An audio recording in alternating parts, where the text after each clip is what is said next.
अस्सलाम वालेकुम दोस्तों, उम्मीद करता हूँ कि आप सब खैरियत से होंगे। तो अल्लाह के फजल करम से मैं भी ठीक ठाक हूँ।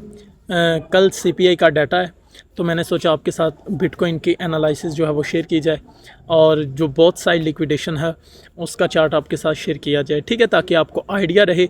जब भी आपको पता है सीपीआई का डाटा आता है तो मार्केट के अंदर बहुत ज़्यादा फ्लक्चुएशन हमें देखने को मिलती है, हाईली वॉलेटिलिटी होती है। तो जब आपको पता होगा कि कहाँ कहाँ पर लिक्विडिटी पड़ी हुई है, तो आपको एक आपके माइंड में एक ट्रेड सेटअप जो है वो अराइज होगा, ठीक है। या आपका ऑलरेडी जो भी स्पेसिफिक स्टाइल है या ट्रेड सेटअप है, आप उसमें ये चीज़ को ऐड कर सकते हो ताकि आपको आइडिया रहे कि कहाँ कहाँ पर लिक्विडिटी पड़ी हुई है। जो इंस्टीट्यूट हैं, जो वेल्स है, वो मार्केट को किस तरह मैनिपुलेट कर सकते हैं, ठीक है। तो उस मैनिपुलेशंस को आपने हैंडल करना है विद रिस्क मैनेजमेंट और जोन को देखते हुए कि कहाँ कहाँ पर माल पड़ा हुआ है। तो अगर अभी हम करंट सिचुएशंस की बात करें तो बीटीसी अभी 57,850 के ऊपर घूम रहा है, ठीक है, 57,850 डॉलर की रेंज में। और अगर हम अभी देखें रिसेंटली, तो एक पुल बैक लेने के बाद, एक करेक्शन करने के बाद अभी एक स्पॉट बना रहा है, ठीक है। रिसेंटली भी अगर देखें तो इसी अगल बगल में इसने स्पॉट ली थी और ऊपर की तरफ उछल गया था। तो यकीनन अभी भी ऊपर की तरफ जा सकता है, लेकिन ये 100% हम नहीं कह सकते, ठीक है। और दूसरी बात, ये मैंने लेवल मार्क किए हुए हैं।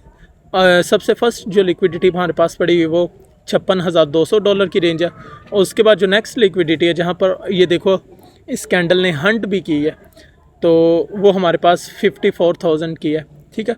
और उसके बाद जो अगली लिक्विडिटी की बात करें तो वो 53,000 की रेंज की बनती है। तो ये हमारे पास जोन है। अगर अपर साइड की लिक्विडिटी की बात की जाए तो हमारे पास जो जोन बन रहे हैं, फर्स्ट जोन हमारे पास फर्स्ट रेंज में बन रहा है ये आज। तो इस लेवल को तो मार्केट ने टेस्ट कर लिया है।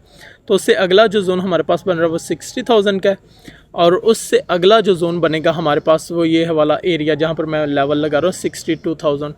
और उसके बाद उससे भी अगला अगर हम देखें तो 63,000 की रेंज बनती है। तो ये मैंने सारे के सारे एरिया मार्क कर दिए। अगर एक लेवल को मार्केट तोड़ती है तो उससे अगला जो एरिया होगा वो उसको रिस्पेक्ट दे सकती है, ठीक है। इसके बाद हम सीपीआई की रिपोर्ट की बात करते हैं। कंज्यूमर प्राइस इंडेक्स, ये थर्सडे 5:30 PM के ऊपर हमारे पास कह लो कि न्यूज़ आनी है। यूएस सीपीआई की रिपोर्ट, कंज्यूमर प्राइस इंडेक्स। होगा क्या, दो चीज़ें, एक बिटकॉइन और दूसरा डॉलर। अगर डॉलर पंप करता है बीटीसी डंप करेगा। दूसरी तरफ अगर डॉलर डंप करना शुरू कर देता है, नीचे की तरफ आना शुरू कर देता है, इट्स मीन के बीटीसी पंप करेगा। अगर आपको इस न्यूज़ का डाटा देखना है तो इसके सामने वाले फोल्डर में आप जाके देख सकते हैं। जो एक्चुअल प्राइस है वो फोरकास्ट प्राइस से कम आनी चाहिए। जो प्रिडिक्शन है या जो प्रीवियस डाटा है जो प्रिडिक्ट किया जा रहा है, अगर जो कल करंट वैल्यू आएगी वो ये साइड में आपको दिखाई दे रहा है, ये फोरकास्ट वैल्यू, तो इनसे कम आए बिटकॉइन के लिए बेहतर है। अगर बिटकॉइन के लिए बेहतर है तो इसका मतलब है डॉलर के लिए नेगेटिव है। तो ये हमारे पास ये एक पॉइंट लिखा हुआ है, usual effect, actual less than forecast is good for crypto. अगर एक्चुअल वैल्यू कम आती है फोरकास्ट की निस्बत तो ये क्रिप्टो के लिए गुड मानी जाएगी। गुड से मुराद अच्छा, बीटीसी पंप करेगा। और इसका उलट आप कर लें, डॉलर फिर क्या करेगा, डंप करेगा। तो ये 11 तारीख कल का डेट, कल को हमने इंतज़ार करना, कल इसके मुताबिक हम ट्रेड करेंगे। फिर इसी तरह फ्राइडे, उससे अगला दिन जो है वो यूएस कोर पीपीआई, ये भी हमारे पास इंपॉर्टेंट डे है, ठीक है। इस दौरान भी हमें हाईली फ्लक्चुएशन देखने को मिलेगी। तो ये दो दिन जो है वेरी इंपॉर्टेंट है हमारे पास। इसी तरह अगर हम हीट मैप की बात करें तो हीट मैप के अकॉर्डिंग जो फर्स्ट लिक्विडेशन शो हो रही है वो तकरीबन कह लो कि 56,778 के ऊपर है। और उसके बाद फिर हमारे पास नेक्स्ट जो है वो 56 पूरे के ऊपर है। और उसके बाद 53 के ऊपर है। ये मेरे ख्याल से 3 डे का टाइम फ्रेम है, ठीक है। अगर मैं इसको करूँ, ये देखें 3 डे का है। अगर मैं 1 वीक के ऊपर करूँ तो 1 वीक का जो चार्ट है वो आपको शो करवा रहा है, इधर देखें, सेम एज इट वही जोन है नीचे की तरफ। लेकिन अगर हम अप साइड की तरफ देखें तो 61,66585, ठीक है। तो ये जोन हमारे पास है, बहुत साइड लिक्विडेशन 1 वीक के मुताबिक।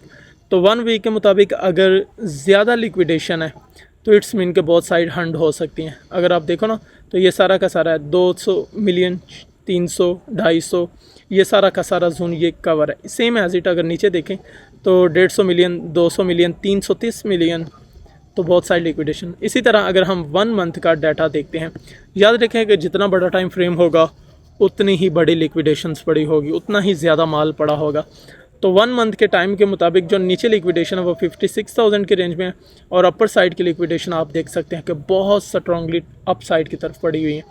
अगर आप इस पूरे चार्ट को देखें तो कंटिन्यूसली मार्केट डाउन ट्रेंड में है, और अभी इस सिनेरियो को अगर आप देखें तो एक डब्ल्यू पैटर्न की तरह बना रही है, तो ये एक बुलिश सिनेरियो होता है। ठीक है, अगर मार्केट अब अपना ट्रेंड कंटिन्यूसली अपसाइड की तरफ रखती है, मार्केट में कोई भी बैड न्यूज़ नहीं आती, तो ये एक क्रिप्टो के लिए अच्छा माना जाएगा। सेम एज इट अगर हम एक्सचेंज रिज़र्व की बात करें, तो जो एक्सचेंज रिज़र्व हैं अगर आप देखें तो एक्सचेंज रिज़र्व बढ़ना शुरू हो रहे थे, और BTC हमारे पास ये देख सकते हैं हम, ये ओवरऑल ऑल टाइम का मैंने कैलकुलेशंस के लिए मैंने ग्राफ ओपन किया हुआ है। ठीक है, तो यहाँ पर आप एनालाइज करते हैं, अगर एक्सचेंज रिज़र्व बढ़ते हैं तो इसका मतलब BTC नीचे की तरफ जाएगा, अगर एक्सचेंज रिज़र्व डेड ही रहते हैं तो इसका मतलब है BTC पंप करेगा।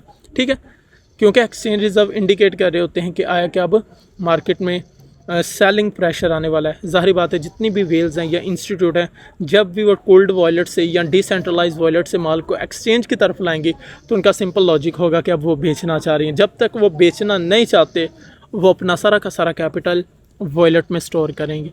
ठीक है, तो इंशाल्लाह फिर नेक्स्ट मिलते हैं सुबह। Take care.